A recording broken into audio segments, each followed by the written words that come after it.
Tonight we'll begin our second board workshop budget session. And tonight we have a packed full agenda. We are going to start out with Melanie Ward with our Office of Curriculum and Instruction, shifting to technology and to special education. And Valentina, we have our student services report. Melanie, thank you. Good evening. Thank you very much. I am pleased to be able to be here tonight and share with you a little bit about the budget that falls under the Office of Curriculum and Instruction. I always like to start this presentation with a reminder of our curriculum mission, which is very reflective of our district strategic initiative as you look at the language. And that's very purposeful, as we know that in order to accomplish the goals of our strategic initiative for all of our students, we have to rely heavily on our curriculum and our instructional program to do so. So as we work through any processes to revise or write new curriculum, we do it with this lens in mind, that our curriculum is supposed to lead our kids to the opportunity to engage in rigorous, authentic learning experiences. So under the umbrella budget-wise of my office, we have a very large bug on the podium. Just stand back a little. Very, very sizable. Thank you. Thank you. Sorry about that.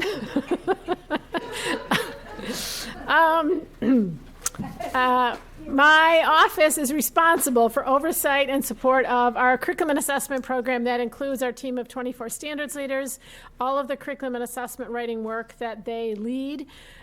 Each of them also lead a steering committee, which helps to inform the work in their area, and certainly the integration of our strategic initiative and equity goals into all facets of our program is something that we're keeping an eye on and are supported through the budget that is run through my office. A significant chunk, and you'll see it as we start to unpack the budget itself, significant chunk of the budget in my office does go towards our textbook and supplementary resource acquisition, professional learning opportunities for all of our staff across the district. There are some BOCES services that fall under my budget, and new this year, the career internship program has been moved to my department, and we'll talk a little bit about that when I get to that specific budget. So in the curriculum and instruction budget, I will be sharing with you information about a few different budget codes. The 510 is the curriculum and instruction budget that covers the 2 FTEs in my office, which is myself and my assistant, Liz Norton. It also covers all of the payments for curriculum writing and steering committee work that our teachers are involved in. District textbook purchasing comes under the 510 code, travel and conference to support, again, staff across the district. The BOCES services that fall under this particular code include support for Project Lead the Way, our technology program at the high schools, 3 through 8 assessment scoring, which we contract out to a third-party vendor to do for us, and we've done that for the last several years. And then select software applications come out of this budget, as well as professional learning that is provided through the BOCES services. The 511 budget code, which is also part of my responsibility, this is the code that really pays for our standards leaders. This is where all of their stipends come through, as well as their membership, which is a very small budget line, supplies, which again is very small budget line for them, and some travel and conference. The bump up that you see in that budget, in the proposed budget for next year, actually reflects a change that came out of contract negotiations last year, where we added a 0.5 standards leader at the elementary level to provide better, more comprehensive support for our elementary teachers. So we have a standards leader who'd been a 0.5 standards leader responsible for elementary social studies. That position got changed to a 1.0 full-time release, so she still is responsible for social studies, but then she also supports the integration of curriculum across all areas at the elementary level. The career internship program used to live under the Student Services Office and has been moved to the Curriculum Office this year. The primary reason for that is we did some restructuring to the program itself. This year, we used to have an auxiliary staff member oversee our career internship program. That person has retired, and we now have a .6 business teacher with a work-based experience extension who's responsible for our career internship program. This brings our career internship program in line with the state requirements for our CTE certification. We now offer students the opportunity to get a CTE endorsement on their diploma, but in order to be able to use the career internship for part of that endorsement, the career internship program needed to be overseen by a certified teacher. So Kristen Keller, who has been a business teacher at Sutherland High School, continues as a part-time business teacher there, but now coordinates the career internship program across both high schools, and she just stepped into that role at the beginning of this second semester this school year.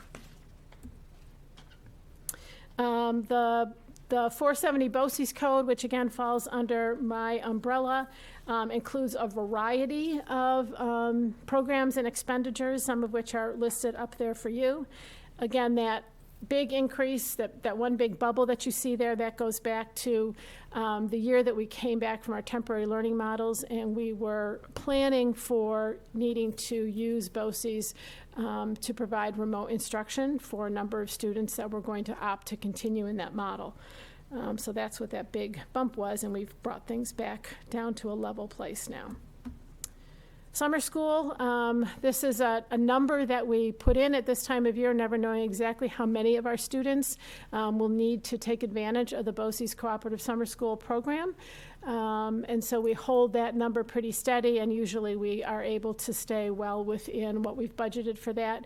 We did just have a meeting with our BOCES folks this morning, and they shared with us that our students who participate in BOCES summer school program for credit recovery or retake of exams experience the greatest degree of success on passing those courses and those Regents exams in the summer of any district on this side of the county. So that was nice to see. Kids who do take advantage of that opportunity are being very successful with it.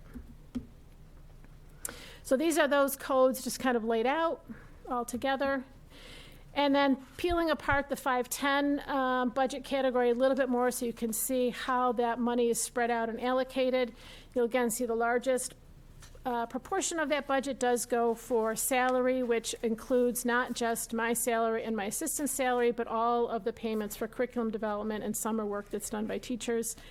The next largest proportion is the textbook responsibility, and then we have BOCES services, professional learning, contractual, and then other, which is a variety of codes with relatively small dollar amounts associated with them. In the standards area, 92% of the budget in the 511 area covers the standards leaders' stipends and salaries, whether they're a full-time release or part-time release with a stipend attached. And then you may or may not be aware of how unique our model is here in Pittsford to have standards leaders. They are teacher leaders. Most of them are still teaching full-time or part-time in the classroom, and they provide the leadership for the curriculum and assessment development in their particular discipline. They, by nature of the fact that they are teacher leaders, not administrators, which most districts have doing this kind of work, they have that on-the-ground credibility with their colleagues and their peers who are teaching side by side with them. And so it's a model that has existed in Pittsford for a lot longer than I've been here. I think it's a very, very strong model in terms of the amount of work that these folks are able to do because they, through their relationships with their colleagues, they get a lot of buy-in for really important work. How do we cover all of this? Basically, most of it comes through the property tax levy. A little bit of BOCES aid helps support these budgets, and then we have some our textbooks, hardware and software, et cetera, that we get that additional state and materials aid on. A few things I wanted to highlight as celebrations coming out of my office that have budgetary implications. Certainly, we're very excited about the district-wide rollout of the instructional hub that's been going on this year. You all were part of that work during the summer leadership retreat this past summer, and it's been exciting to see that work continue at the buildings. We've been supporting building-level administrators with this work at our monthly PDLT meetings, and then they in turn take that work to faculty meetings, department meetings, et cetera. So getting those instructional strategies into the hands of our teachers has been a real celebration, and I think we're beginning to see it make a difference.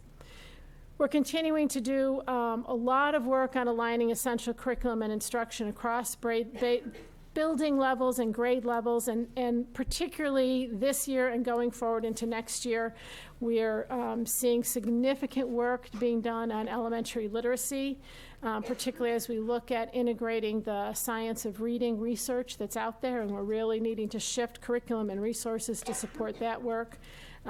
Work continues on the elementary social studies curriculum as we enter the 4th year of creating and rolling out the social studies inquiries focused on social justice, equity, and diversity. Middle school science has had a complete overhaul over the last several years to align with the P12 New York State science standards, and that work is now moving up into the high school as the standards and expectations for each of our high school region science courses are significantly changing. So all of those curricula are needing to be completely rebuilt, and we're needing to support teachers with lots of professional learning to implement science instruction in new and more hands-on inquiry-based ways. Likewise, we have new world language standards, and so we are phasing up changes to our world language curriculum beginning at the middle school level, and then that will begin to take hold at the high school level over the next few years. High school English teachers have been writing curriculum feverishly, curriculum that never existed in the past for most of our high school English courses, and I can say that publicly now because it's no longer true, as the English teachers have really embraced the importance of having aligned curriculum across the 2 high schools that are anchored in really essential work for our students to be doing. And our high school social studies folks have done a lot of work this year on common assessments for all of their coursework. So some really big lifts happening in many, many areas that I'm really proud of. We, of course, continue our work to align our ELA and social studies curriculum and resources, particularly with the New York State Culturally Responsive Sustaining Education Framework. We went through a process last year with our standards leaders of revising our curriculum template in order to embed and call out the New York State SEL benchmarks, as well as the New York State Computer Science and Digital Fluency Standards.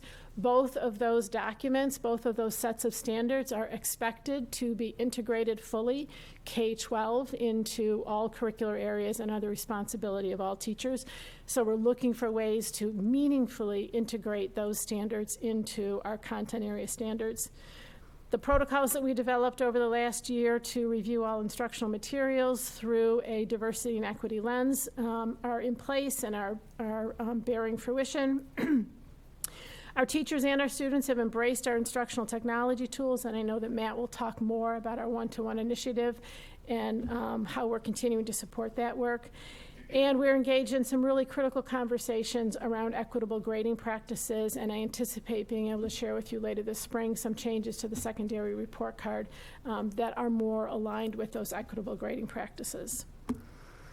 Planning forward, we have a lot of work. We've started work, but we have a lot of work to continue to do around research-based literacy instruction across all of our elementary buildings, so there will certainly be lots of implications there in terms of time and resources and professional learning for our teachers. Likewise, based on the math ad hoc report that you received earlier this school year, we have work to do relative to our math instructional model at the elementary level to align those with best practices, and a lot of professional learning needs to happen there.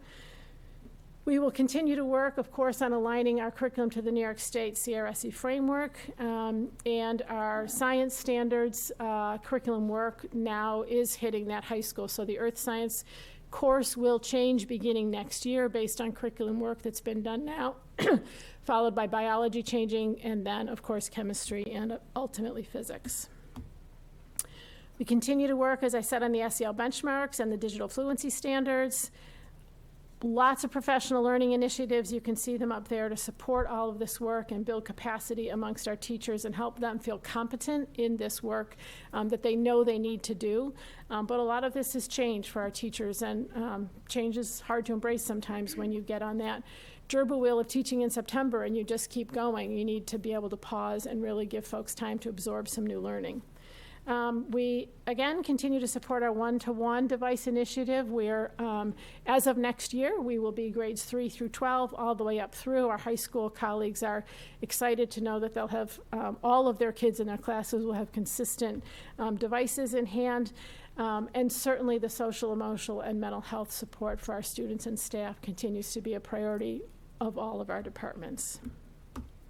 So just kind of in a nutshell, there are the budget codes that we've talked about and how they line up in terms of last year and the proposed budget for this coming school year. Any questions?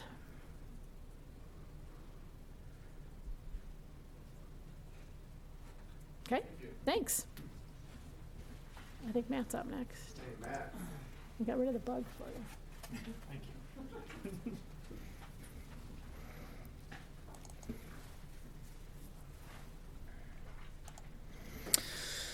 Good evening, and thank you for having me today.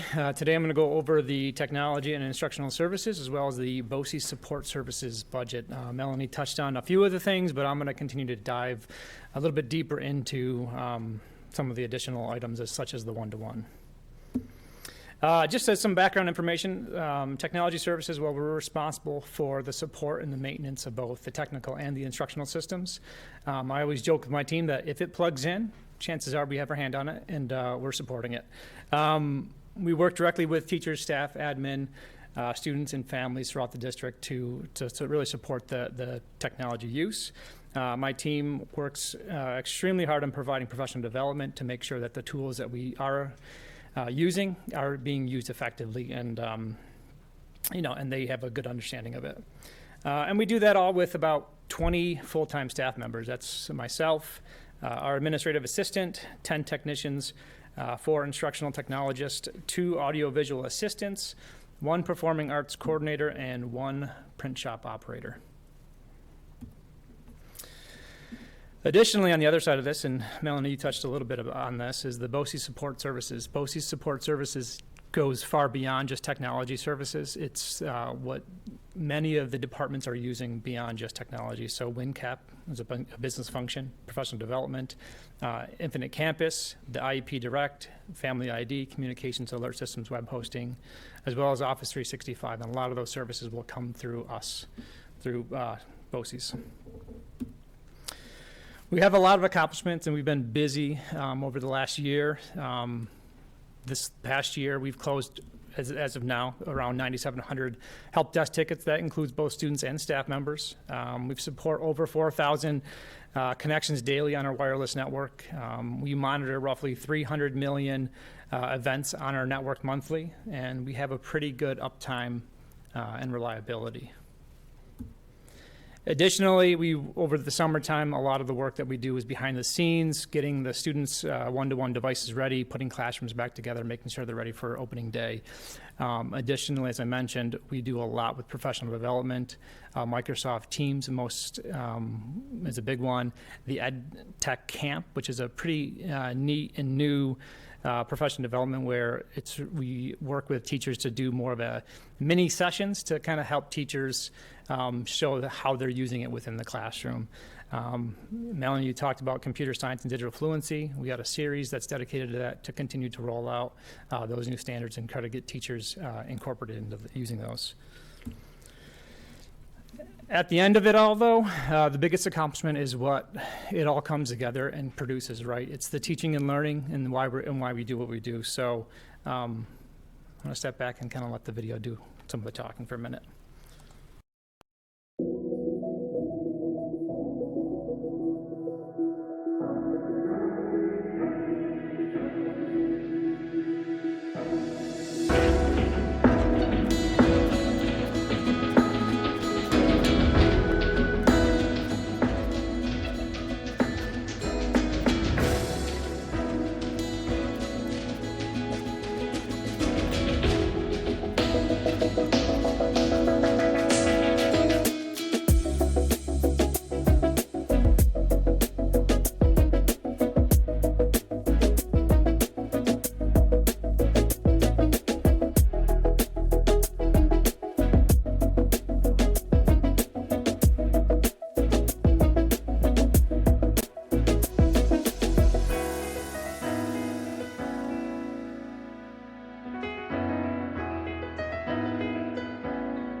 So as I mentioned, that, it takes a lot of stuff behind the scenes to get all that stuff to come together to work. These guys work extremely hard. Anthony, thank you for that, making this video and pulling this all together.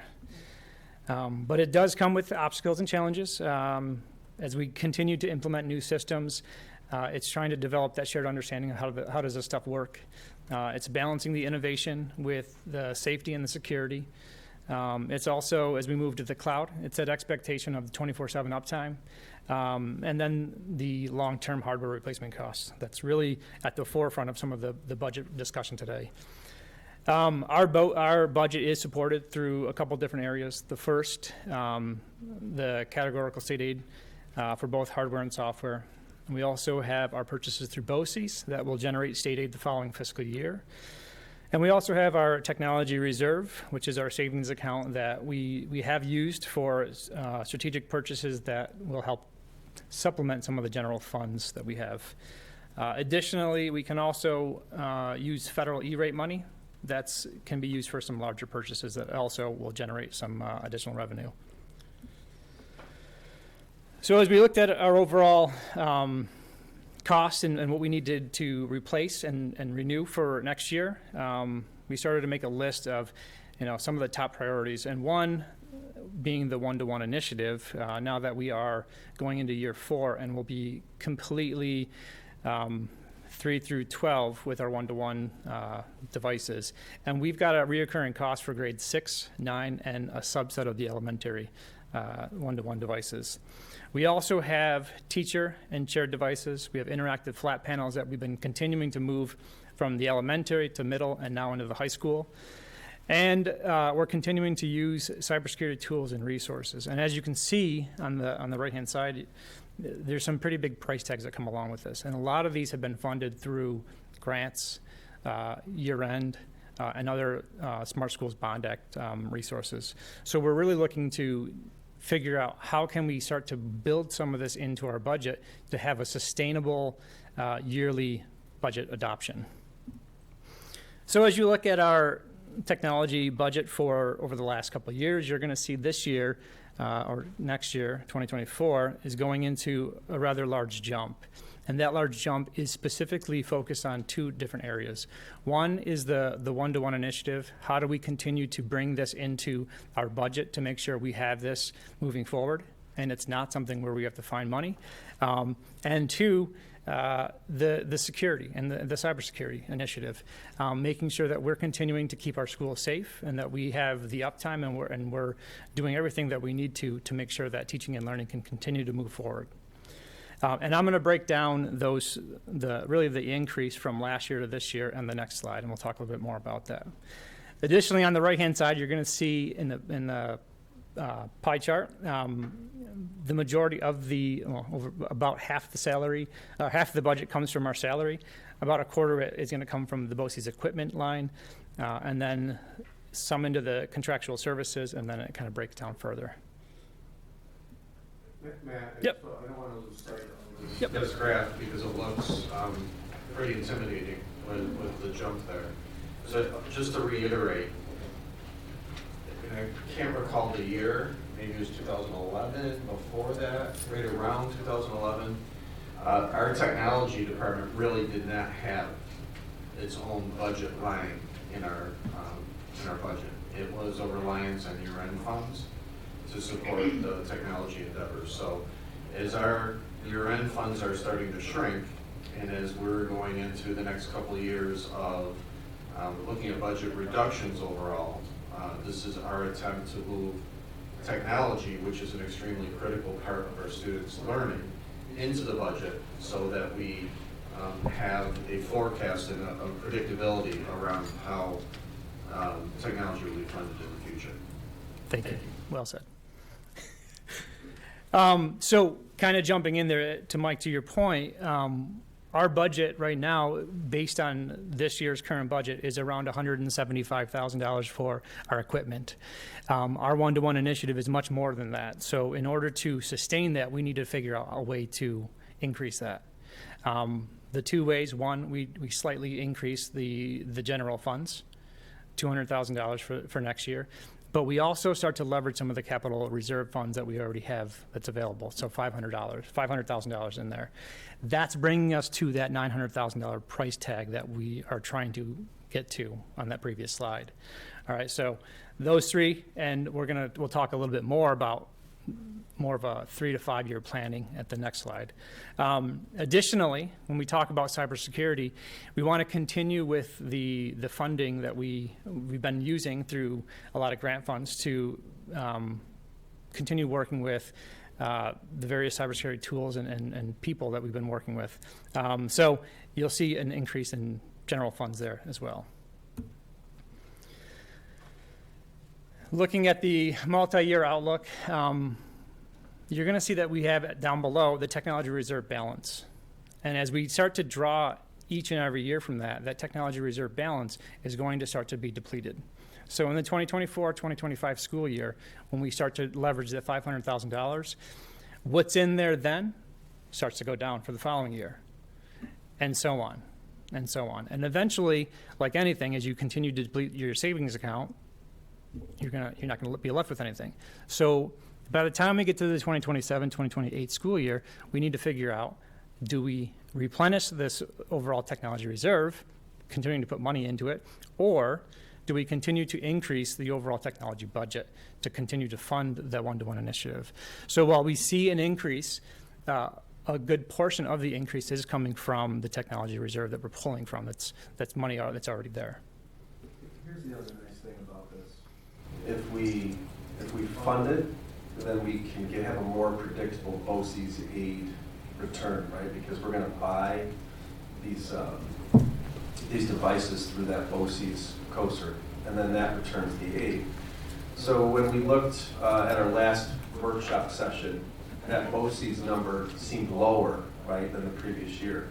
And that's because at this point of the year, we haven't decided what to spend. Usually we put it in at the end of March, right? So we'll put $500,000 in to buy more laptops. In this model, that BOCES aid will be more predictable. So we'll have it on the revenue side. You're just looking at the expense side. The revenue will be there as well, which in theory then replaces the reserve at the end of the year, right? Because we don't have that aid budgeted on that side of it. So oftentimes what happens, if you look at what you spend in devices, you then budget the reserve back and what you're going to get back in the aid. It's not just another revenue to spend.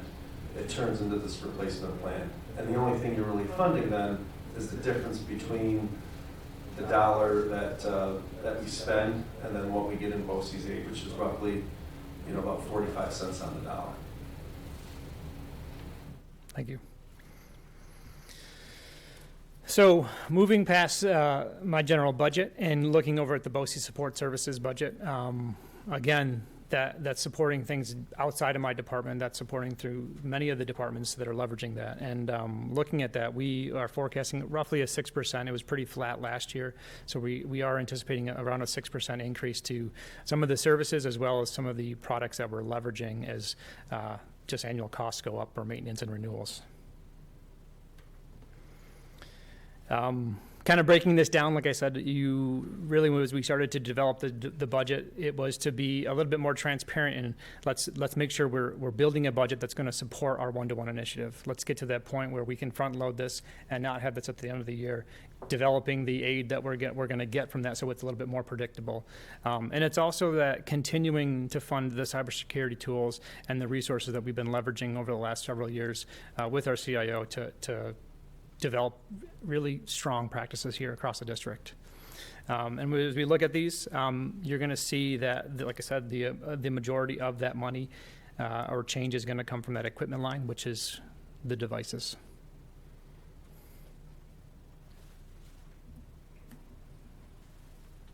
Questions?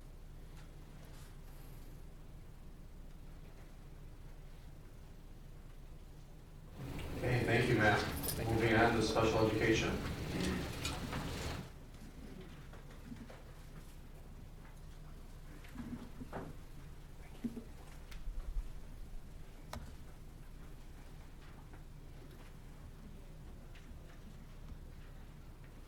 Good evening. I'm going to present you with the portion of the Central Services Special Education budget that's part of our proposed 24-25 budget process. Just for the snapshot on the cover page, our Best Buddies groups are going strong. This is a picture of a combination Mendon High School Thornell Road activity that the two clubs did together. So just for some context behind the district-based or the district special education budget, for some background information, we are responsible for recommending and arranging for all special education programs for preschool students, school-age students, and students who attend private schools within our district boundaries.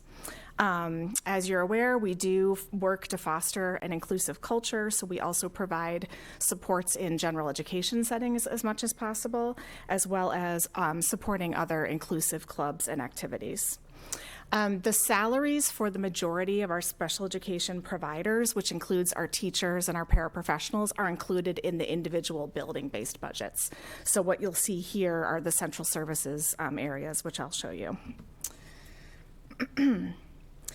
Just for a little more context, you can see the number of students that we support. This is the number of school-age students that we have who receive special education programs. Those numbers have been rising for quite some time and continue to rise. So this year we have 798 students that we are supporting. We also continue to monitor the percentage of our students who are receiving their services in general education settings. So that number continues to go up as well, which is what we've been looking for. So we're now over 75% of our students with special education needs are in general education classrooms for more than 80% of the day. Our central services budget is broken into 3 areas. The first area is the special education office. So that's the district office team, administrative and clerical, who oversee our special education programs and processes for the district. It also includes interpreters, contracts, legal fees, and our summer processes around evaluations and meetings. The proposed budget for 24-25 is pretty flat for next year. We're not anticipating any increases in this area.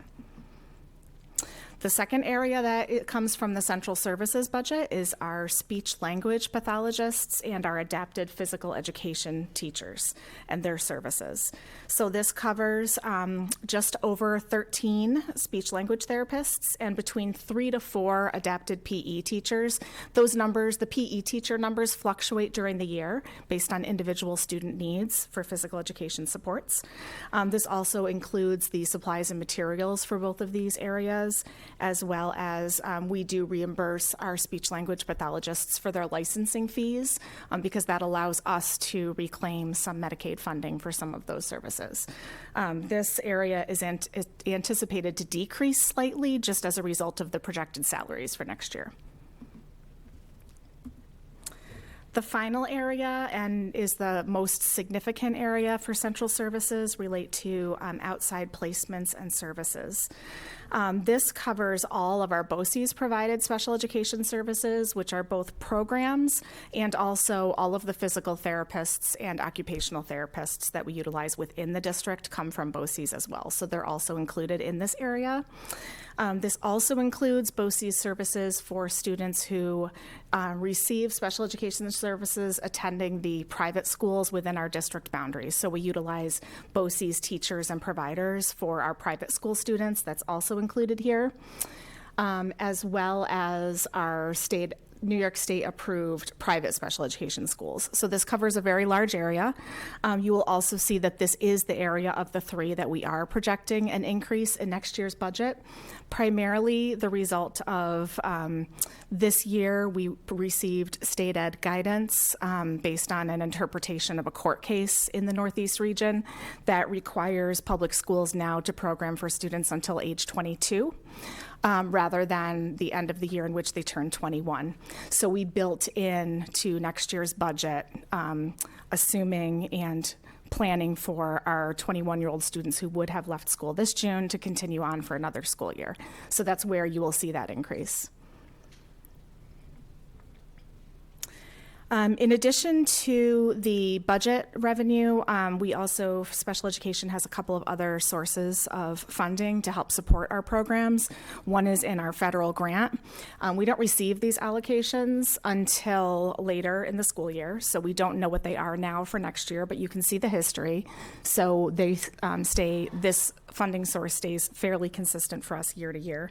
We also are required to provide a percentage of the federal funding to the private schools and approved special education schools.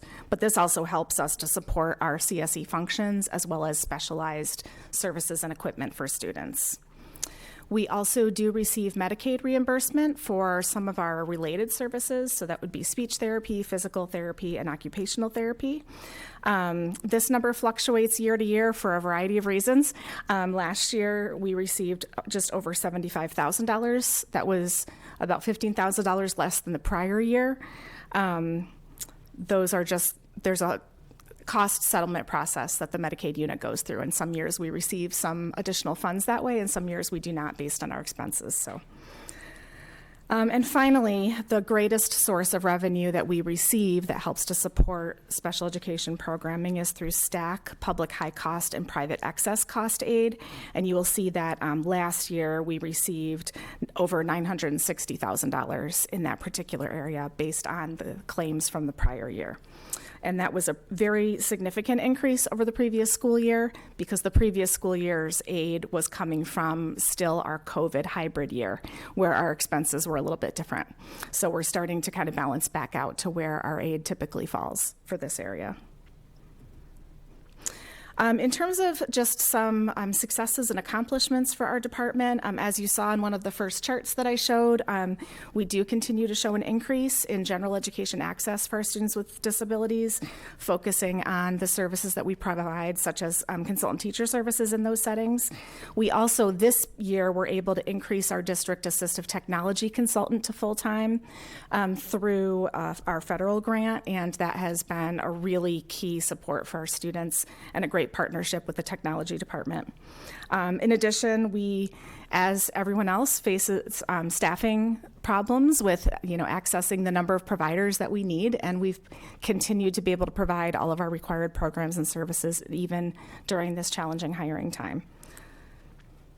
In terms of some of the obstacles, we do continue to have very lengthy wait lists for some of our BOCES and other specialized outside programs, which means that we have to be very creative within the district while students are awaiting those programs.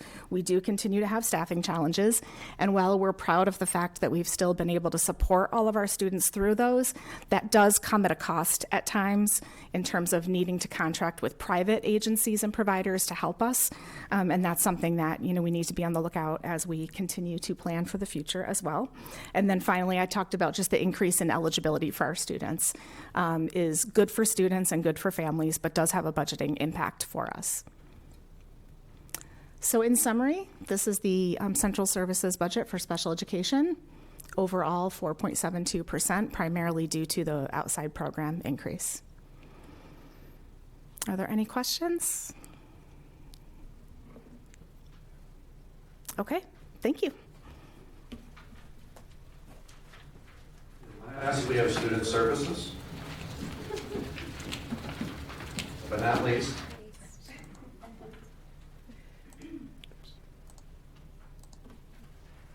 Thank you. Good evening. Thank you for having me. I'm happy to be able to share a summary of the student services anticipated budget for next year, starting with this beautiful picture of some of our students at Allen Creek School celebrating and learning about the Lunar New Year. One of our English as a new language teachers, Sherry Zhang, went between our two elementary schools that have our English as a new language program to share about her Chinese culture and to bring some interactive games and activities and lessons to our students, culminating in some celebrations for Lunar New Year. This is the overwhelming slide of all the growing responsibilities and areas of support in student services. And as we look through all these, which I won't read them off to you, I just want to mention that the team that we've been able to build through the support of the Board of Ed and through just thinking creatively and being able to utilize some of the federal grant funding has allowed us to really dig into some of these areas that have been the highest concern and some of the most challenging for us, most particularly in the increase in mental health needs of our students and our school safety and security and the social and emotional learning needs of our students. So the team that we've been able to build with our tutoring center coordinator, our SEL coordinator, our equity and inclusivity coordinator, and our student and family engagement coordinator is second to none. And so I feel very proud to be leading alongside all of them and seeing that we're able to actually dig into all of these in very thoughtful and meaningful ways. And I can't imagine doing that or attempting to do that without all of them. You'll notice that the 4 areas at the end, the counseling, psychology, social work, and school nursing services, those staff salaries are actually incorporated within the school building budgets for those staff members. Some background to be aware of in student services. One of the things that you're going to notice is that we were able to access a lot of the federal funding over the last 3 years to be able to offset some of our costs and be able to respond to some of the increasing needs of our students and our staff. So as those funds are ending at the end of this year, you'll notice those increases coming into the general fund. And so we've been having to be creative in how we're going to offset some of those. So, as we see ourselves as a department that helps to remove barriers for our students and their families and our staff, we've also noticed that there's been a significant increase in mental health needs. We have had a significant increase in students who are coming to us as immigrants and as SIFE students with interrupted formal education. So that means they've had more than 2 years of interruption to their formal education, usually coming with some sort of trauma, political unrest, natural disasters. And with that, we've also seen an increase separately in students who qualify as McKinney-Vento. So the McKinney-Vento Act helps us to be able to identify and provide resources for students who qualify as being homeless. So when I started in this position 3 years ago, we were averaging between 1 and 5 students annually who fit the McKinney-Vento Act definition, and now we're averaging around 20 to 25 a year. So that doesn't just impact the student services budget, but also in the areas of transportation and food service, what those departments have been able to do to help get our kids to school and provide them with food at school in addition to other resources has been significant, and they've really left no stone unturned trying to make sure that our kids are getting everything they need to be able to access their education. And through partnerships like the Pittsford Education Foundation, the Student Opportunity Fund, and working with some of our grants in title grants, which I'll mention, we've been able to be really responsive to meeting some of those needs. So similar to special education, our budget falls into 3 different buckets. So the first one is the Student Services Office. So that includes our administrative staff, our clerical staff, our district registrar. And as you can see, a couple of our positions, one of our coordinators in particular was covered by the federal grant. So as you see that grant come off, you'll see that offsetting in the general fund. The pupil services area includes our English as a new language teachers, our health services. We have one teacher, a special education teacher, who is the coordinator for our tutoring center, and it also includes our district physician and our contracts for Pittsford Youth Services, as well as the interns that we use to help support our school psychology department. Last year, we did have an increase in one ENL teacher who is part-time traveling between buildings, who's helping to meet some of those increased needs. And then similarly, we do also provide services to our non-public schools, so St. Louis, Allendale, Columbia, and Trinity Montessori, who are within our catchment. We do provide their school nurses, substitute nurses, some textbook funding, and some other health contracts. That's been pretty stable over time. And as I mentioned, we do have some other supports, namely our title grants that we also oversee out of the Student Services Office. So you can see our allocations for all of those areas there in that maroon color. Title I is for those schools that qualify as low income, so a certain number of students have to reach that threshold of needing free and reduced lunch in order to qualify. Title II is for professional learning. Title III is for ENL and immigrant students, and Title IV is for well-rounded education, can be used for technology, mental health services, safety, etc. The numbers that you see in black there in parentheses are the numbers of what we share out to our private schools for Title II and Title IV. So we collaborate with them throughout the year to help them determine how they're going to spend those funds. For Title III, you have to reach a threshold of a $10,000 allocation in order to be able to spend your funds, which you can see we were just under. So we reached out to Honeyway Falls Lima. So we have a consortium with them this year where we are the lead school in that, so we work with them. So what you see there in that gold color, the over $4,200, is the HFL allocation. So we work together so that both schools are able to access those funds. We use that mostly for our ENL students for tutoring, for resources, and to build that ENL summer program that you heard about earlier this year. And similar to special education, we won't know these allocations for next year until almost July, but they do stay pretty steady. So some of our celebrations, you will be introduced to some of our therapy dogs through these next few slides here. So this is Honey. She is our therapy dog at Calkins Road.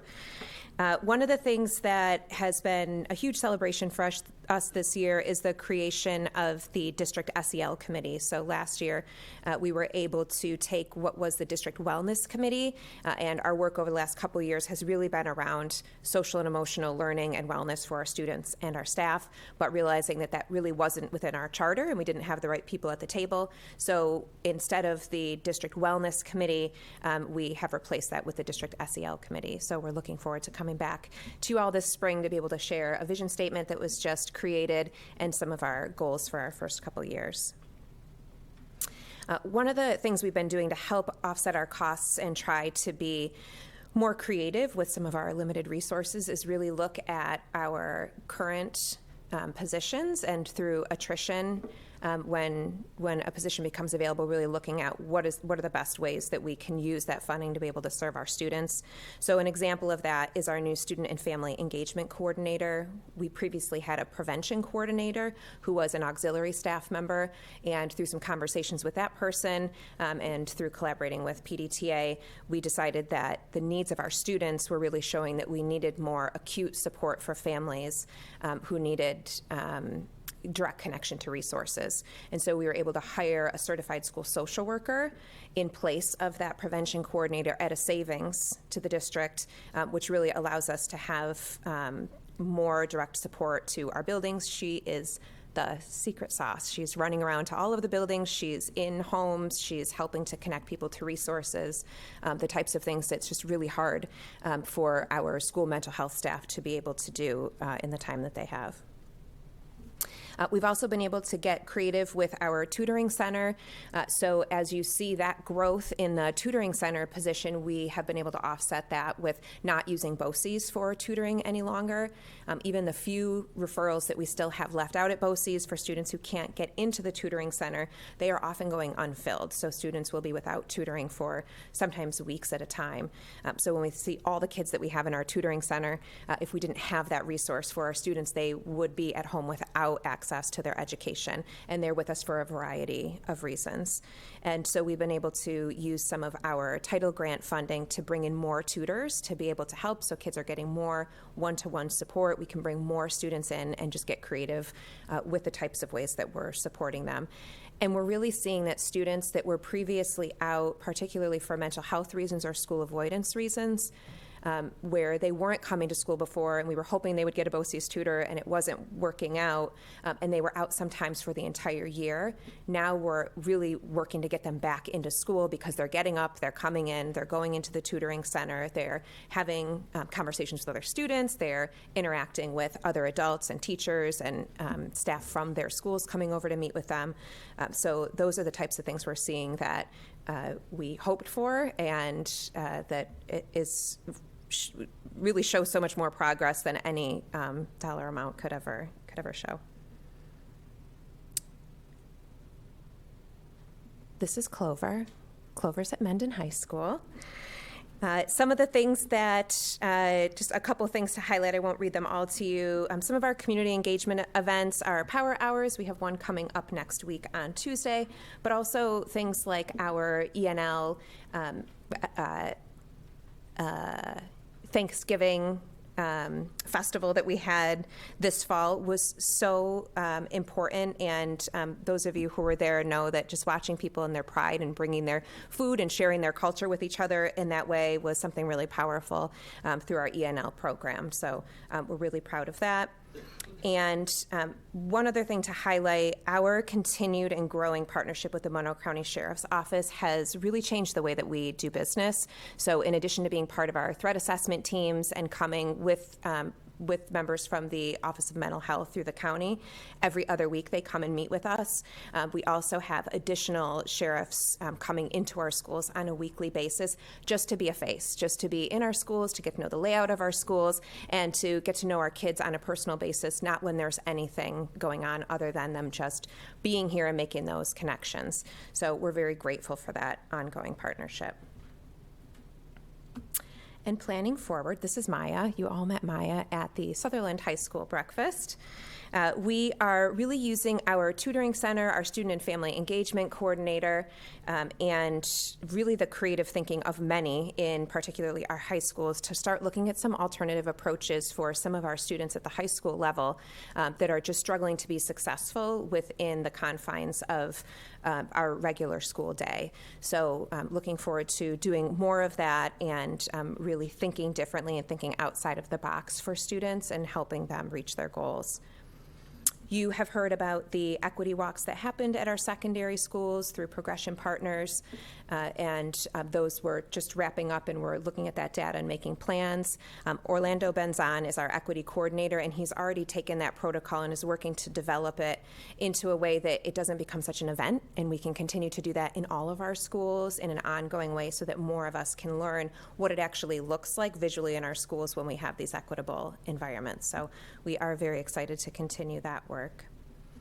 And one other thing to highlight, coming up here in April on our Superintendent's Conference Day, we are going to be training all staff in the standard reunification method. So it's really the next layer of safety protocols to add on to our emergency preparedness plans that will prepare us to evacuate one building up to all of our buildings and be able to thoughtfully reunify all of our students with their families in the event that we need to do that. And with that, we have Maggie and Cooper, and we're happy to answer any questions that you have.